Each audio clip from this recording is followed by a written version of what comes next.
Welcome to New Jersey Explorations. So Erin, where are we going today? Today, we're going to Beemerville Orchards to learn more about orchards and what they do in the springtime. Wow, that sounds awesome. Why don't you come join us on our adventure? Let's go.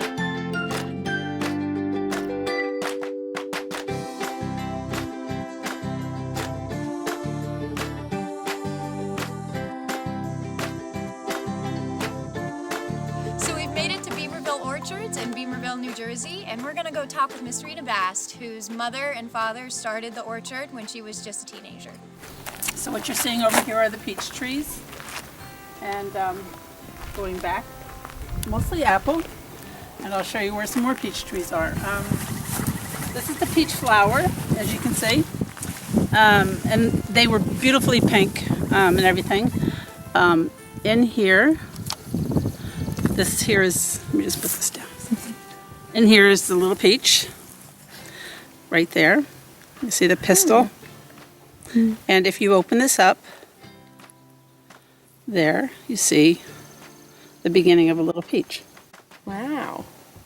And that will continue to grow.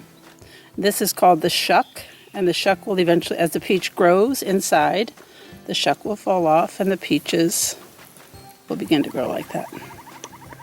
Wow, that's pretty cool. So if you open this with my fingernail, I'm going to cut this open, and there's the little peach. So where are the seeds? Where do the seeds grow? So the seed is inside there. That's the pit. Okay. Which is very soft right now. But as they ripen, as they grow, they get harder. They get bigger. But you can see that these are all peaches that have just died. There's no peach to be had in these. Okay. That one looks like it could have been, but there's some black deep inside it. And that means it got froze out with these cold days that we've had. Okay. And these are all frozen. So no peaches to grow. It was so warm in March, unusually warm. So everything thought it was ready and it could just start to burst forward. And so the juices began to flow, and the leaves and the buds began to, get bigger. And then the cold came. Okay. And that was not a good thing because it just stunted everything. So even if they didn't freeze out, they might become stunted. And you can't see that now, but you would be able to see that later on in the season. They just won't grow as well. Miss Rita Bast then took us up the hill to see the apple trees. These are apple blossoms. So they're kind of pretty. And last week they were in full bloom. But if I take one of these off, so this is just one of the, usually they grow in clusters of 5 blooms. So there's the apple at the tip. So I'm going to cut that open and see if there's damage to that. Nice and green. So what's that mean? It's alive. That's good news. It's good news. It means that most of this cluster is probably okay. But I know that some of the trees did get hit pretty hard, and there's a lot of damage in the apple trees as well. So the apples are located in the same spot as in the flower as the peaches are. Correct. They're at the base. Yep. Right where the seed is in the center. The seed is in the center, and so then they just so here's a cluster. So we call this the king bloom, the king apple, and right there you would see the apple. The bloom, the flowers, the petals fall off. It's called petal fall, and you're left with this. Next, Miss Rita Bast told us a little bit more about the history of the farm. The oldest trees are over there. And some of the red and golden delicious were planted in like 1969. Wow. So when I was a young girl, this was a dairy farm. My dad and mom bought the farm, and so with 8 kids, we moved over here. Wow. And we dairy farmed. But it wasn't very long, and my dad started to plant trees. And some of the first trees he planted are way over there. Red and golden delicious, and over time he just kept taking up more of his farmland and using it for fruit trees. Huh. Was there like a reason why he wanted to do that? So when he lived in Holland, he and my mom immigrated from the Netherlands. He always had a dream to own a farm, a fruit farm. Oh. He fruit farmed in Holland, and Holland was a small country and there wasn't room for him to expand. So he thought, if I go to America, and he had somebody sponsor him. and on to America he and my mom came with 2 little babies and didn't know the language, but they persevered and made it work. So. And just went for it. There you go. Yeah, just went for it. So here are some new trees. Our grandsons, Peter and Abram, and helped my husband plant these. So they go in the ground, and all this new growth is good. We put this fence around it to protect it from the deer. We put this stake in the ground, then we tied a tree, so to speak, to the stake so that it grows straight. The intent is to have it grow up as opposed to like some of these like to do. And what is the purpose of the white? So the white guard is to protect it from mice and wintering animals, rabbits. They like to eat the bark.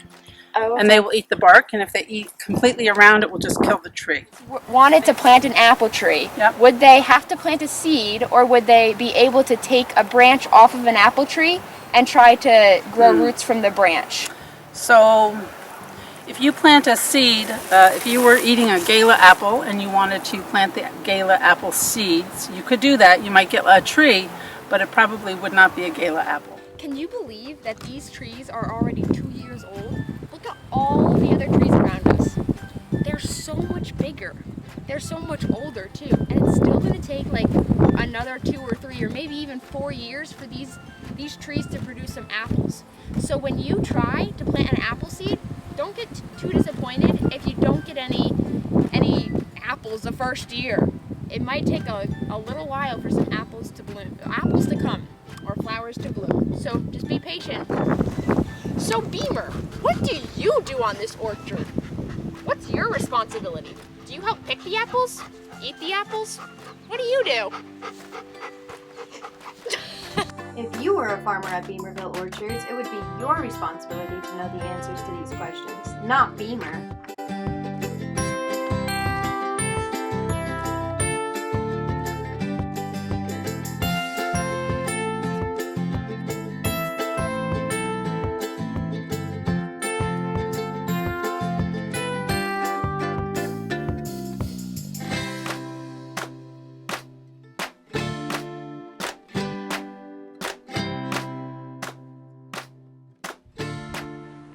Let's follow Beamer to learn about a different way to plant apple trees, called grafting. Let's talk about grafting. So years ago, when this tree was young, you would cut the tree off, you would probably leave one main branch and then probably have sliced it here. Then you take wood. So when I say wood, I'm just meaning you wouldn't use just a piece that came off the ground. You would take it fresh from a tree. You would cut a piece like this, and you would make a slice into the root, not the root, the Trunk? trunk, thanks. Mm-hmm. And you basically want to slit the skin, and then you slide this in like this, and then you tape it. And it's kind of like skin grafting, like when doctors put skin graft, they put flesh to flesh, and so it's the flesh of the barks together, and they tie it together. So this would have been a Red Delicious, and we would have grafted a Granny Smith out this way, and I believe that one of these branches is a Macintosh. Maybe this one is a Macintosh branch, because this tree will produce Red Delicious, Granny Smiths, and Macintosh. But wow. The root stock is obviously something like a Red Delicious. So who collects all of the apples, and how do you pick them off of the tree, and what do you do with them after you pick them all? Right, so every orchard is just a little different. So for us, my husband, Pete, has been doing all the picking. When you open up your orchard to you pick, obviously people are picking for their own purposes. We sell them at our local farm stand, and we wholesale them to some of the other farm markets. Okay. What we sell is pretty much from the house and from the home farm stand, and that works out well. But yes, Pete picks them. He's got a picking bag that he puts over his shoulder, and he just is able to pick with 2 hands into this bag, and then there's a little clip, and you open up the bottom, and the bottom opens up into the crate, like you have a wooden crate here. Oh, okay. So that's how we do it. Other orchards have huge, bins, and they pick right into those huge bins.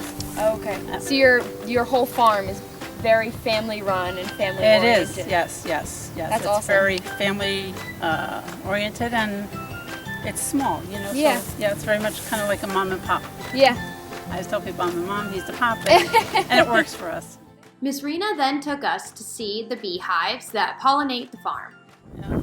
So, what do the bees do to the trees? I know they pollinate it, but do you know how that process works?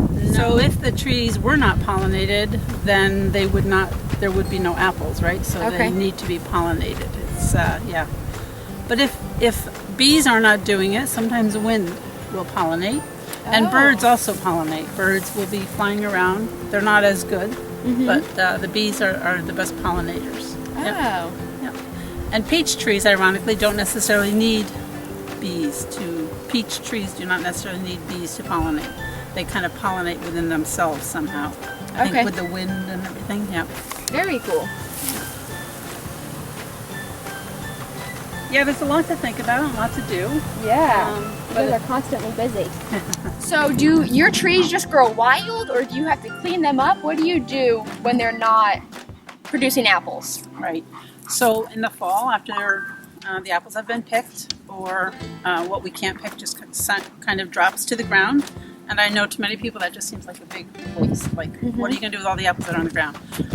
Believe me, you don't see apples now. Animals come through and they eat them, right? Or they go back into the soil and add nutrition to the soil. And then in the winter months, once all the apples have fallen, my husband comes in and he actually prunes each tree. He'll give them a haircut, so to speak. Take down some of the big high stuff. As you can see, these trees are growing a little bit like an umbrella, many of them. And that's before he gave them haircuts.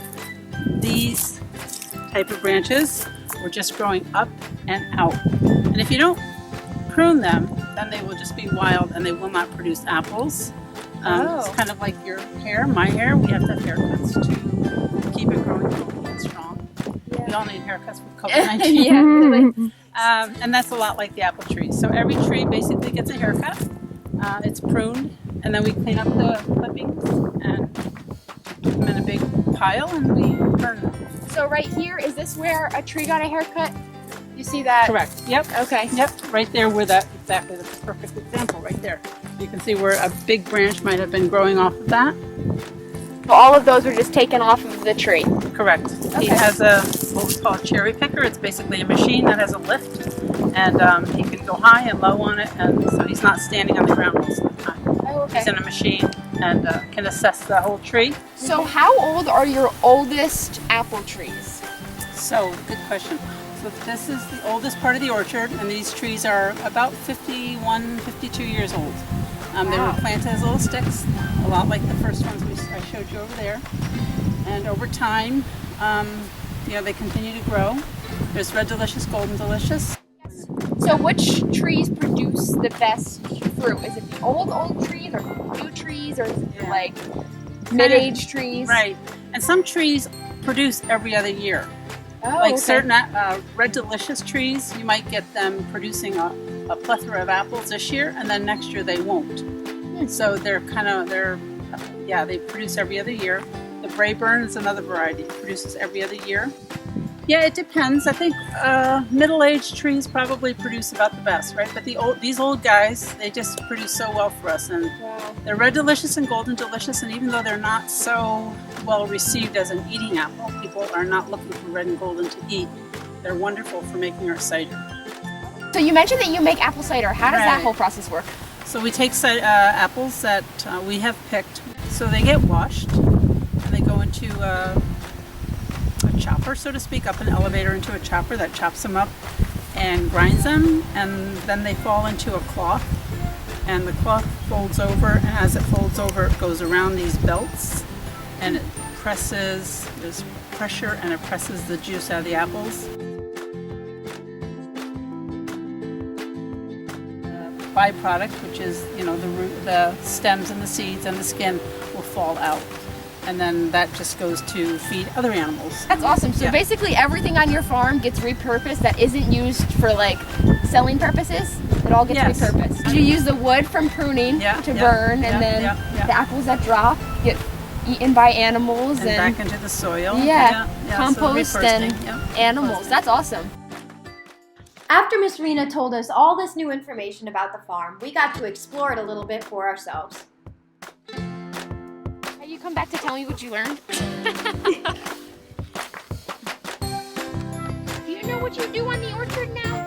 Well, we're signing off now. This is us saying thank you for joining us, and we wish that you'll be here with us next season soon.